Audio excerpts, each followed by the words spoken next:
आत्मनिर्भर भारत की देश की सेना और मजबूत होगी क्योंकि अब सेना को मेक इन इंडिया के तहत सबसे एडवांस रॉकेट लॉन्चरों में से एक कार्ल गुस्ताफ M4 मिलने वाला है।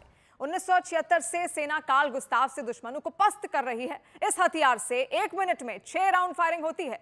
अब इस खतरनाक हथियार का सबसे लेटेस्ट वर्जन हरियाणा में बनेगा।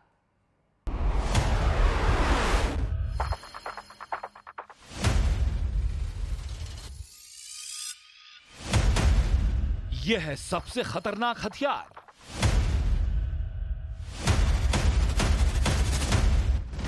दुश्मनों का काल है कार्ल गुस्ताफ।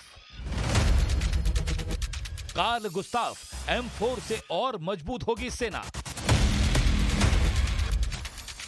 भारतीय सेना के सबसे पसंदीदा हथियारों में एक है कार्ल गुस्ताफ, जो दुनिया के एडवांस्ड रॉकेट लॉन्चरों की लिस्ट में शामिल है क्योंकि जंग के वक्त सैनिकों के लिए इसे चलाना आसान है। कार्ल गुस्ताफ कंधे पर रखकर फायर करने वाला हथियार है।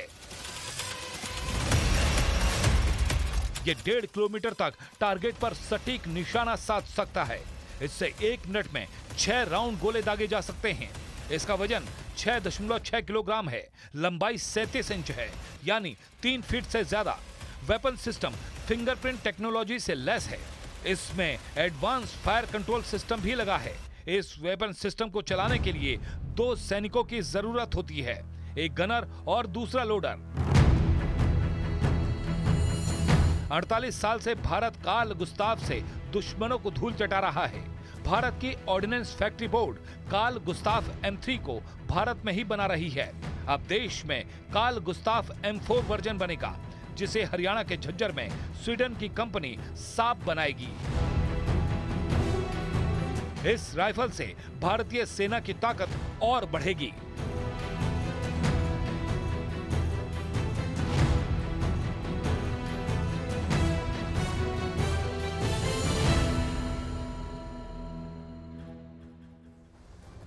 भारतीय सेना हर स्तर पर अपने आप को मजबूत करने में जुटी है। अब खबर आ रही है कि भारतीय सेना ने फायरिंग रेंज के दायरे को बढ़ाने की तैयारी तेज कर दी है।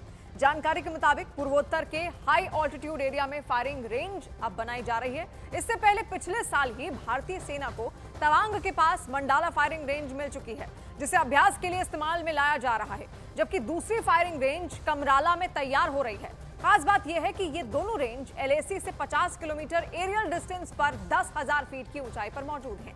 खबर तो यह भी है कि अयोध्या की फायरिंग रेंज की जगह भी नई फायरिंग रेंज तलाशी जा रही है। सेना के सूत्रों का यह कहना है कि अयोध्या वाली फायरिंग रेंज नए एयरपोर्ट के फ्लाइट पाथ पर आ रही है, इसलिए सुरक्षा के लिहाज से नई फायरिंग रेंज को तलाशा जा रहा है।